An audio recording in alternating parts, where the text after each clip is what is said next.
Now coming to Pakistan.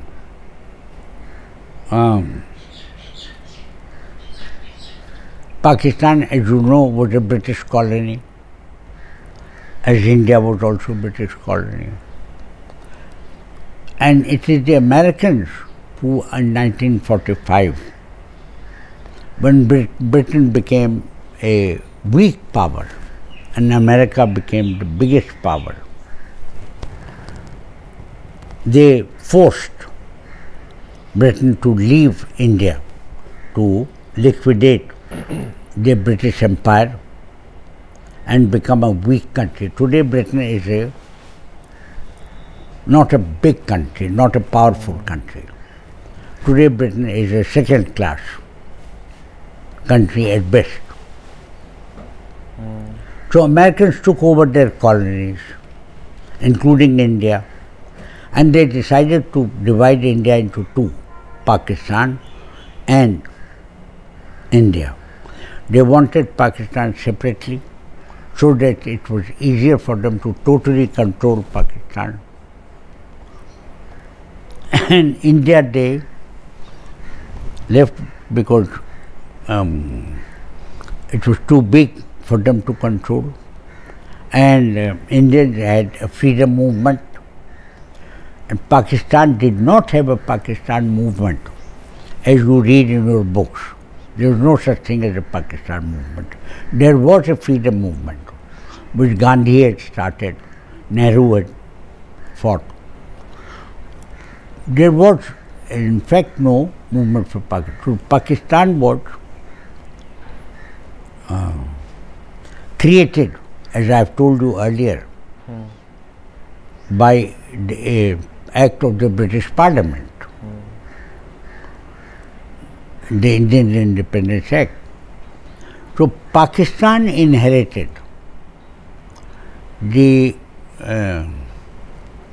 that part of the Indian society, the Muslims, who supported the British. Remember, the Congress party was opposing the British. They had a freedom movement. Muslims did not have a freedom movement. I am making this clear statement so that you can check it and check out. Don't accept unthinkingly, uncritically the idea that there was a Pakistan movement. The Pakistan was made by the British under the dictation of the Americans, and Pakistan was handed over to those people in the government, in politics, in business, who had supported the British during the Indian times. Take, for example, Sir Syed Ahmad Khan. He was the greatest supporter among Muslims of the British. And he preached to Muslims that you should collaborate and cooperate with the British. So people who made Pakistan did not have an ideology, did not have a thinking, did not have a philosophy. They had evacue property.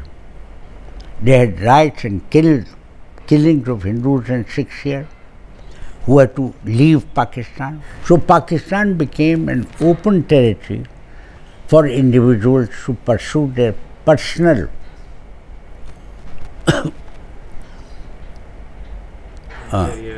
careers and goals. So Pakistan did not have a thinking behind it. So you had parties, and parties came and parties went, and the rest too. So Pakistan is a weak state, economically, militarily, politically, and culturally. It's a weak state. So today when India is threatening it, India has been hostile to Pakistan. So today there thinking of making friends. Americans were their best friends, have been their best friends. But now Americans are not rich enough to support Pakistan on the large scale that they were. Supporting Pakistan, not only government of Pakistan, but Pakistanis getting more and more opportunities in America. So now, today, Pakistan feels the need for looking for friends elsewhere. So China offered its hand, and with CPEC, that was a big Christmas gift for Pakistan. A whole road from China to the Arabian Sea, etc. So first the Pakistanis became friends with China, but that is, remember, it comes to a peak with CPEC. Now, the Chinese and the Russians, if I have not mentioned it, let me mention it now, that they have had a strong friendship from the beginning. And that is not because of communism. It's a misunderstanding to think that Chinese and Russians are communists. Communism was outdated in Russia first, and then in China.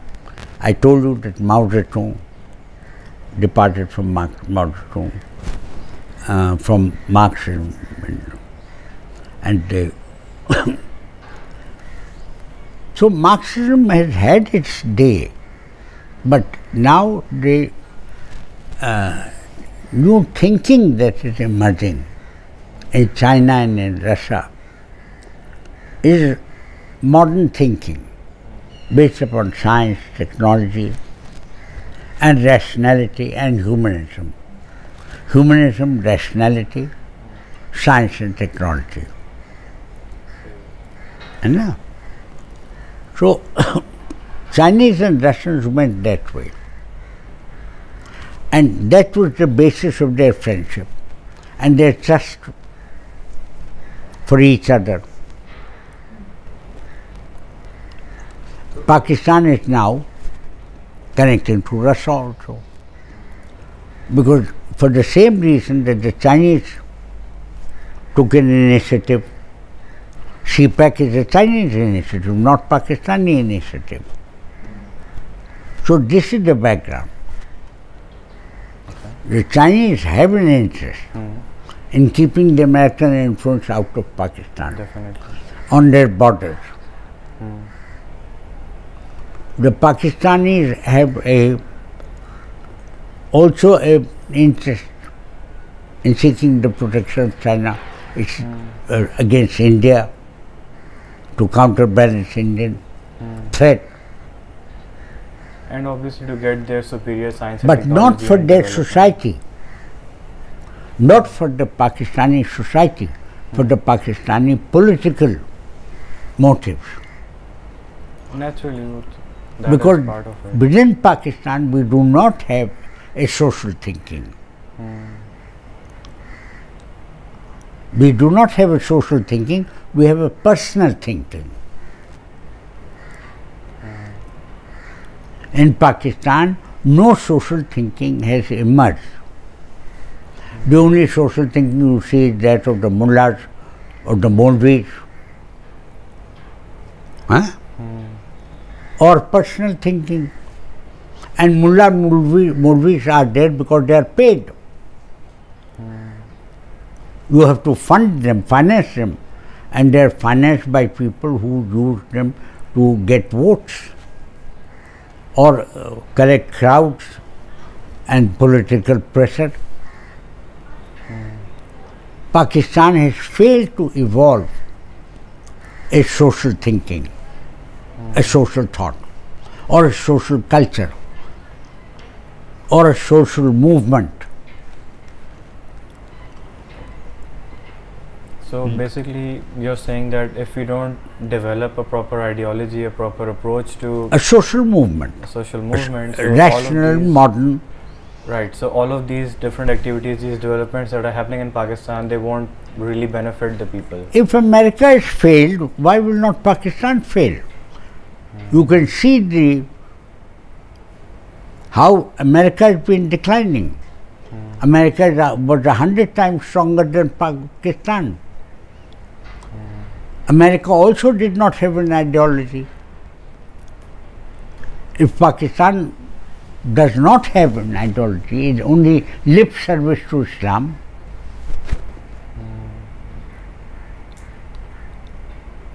I mean, I have read the Quran more than once. I know my Quran, I've used it in court, I've used it in my prison, I've used it in my work. So Islamic thought, which was Muhammad's thought at the beginning of Islam, was a social thinking, a human thinking. That is not the thinking in Pakistan today. In Pakistan today, the thinking is that of your personal motivations. And in groups, now a Sharif group or this group or that group. The colonial mind serve the master, don't aspire to responsibility and your own independence,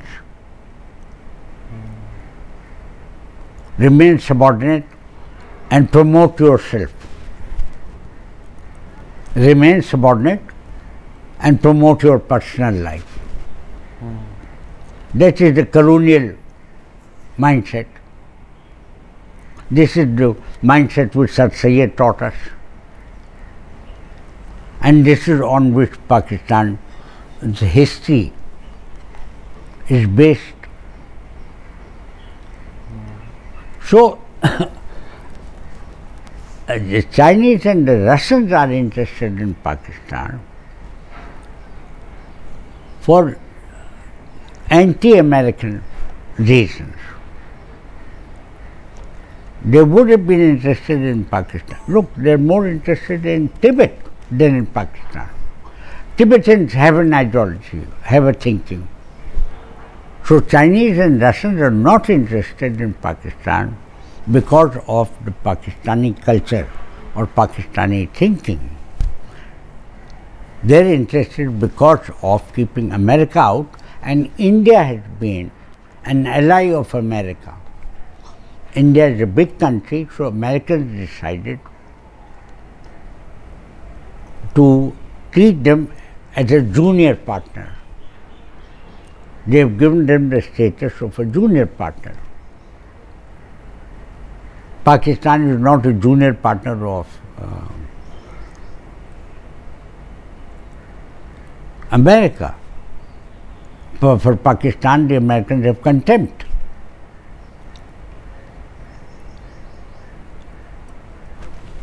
So Pakistan has its own these are current affairs, the Pakistani attachment to Russia or China. I welcome it. I welcome it because it keeps the Americans away. And I hope that the Russians and the Chinese would not corrupt us like the Americans corrupted us. And it is a good thing that it will keep India out of Pakistan. But Raza, ये तो आपकी वाली बात है कि the only way they won't be able to corrupt us is if we had an ideology. Correct. If we had an identity. If you wake up, if you mean Pakistan, Pakistanis wake up. We are still confused and we don't have a culture, Yes. we don't have an ideology, So so we are very prone Pakistanis have to make Pakistan. Chinese cannot make Pakistan, Russians will not make Pakistan. They can help. But the responsibility for making Pakistan is that of Pakistanis.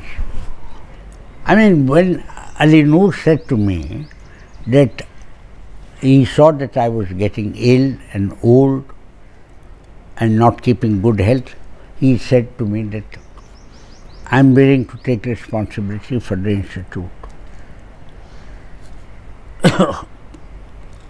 It took me less than a minute, probably a few seconds. I said, yes, I hand it over to you.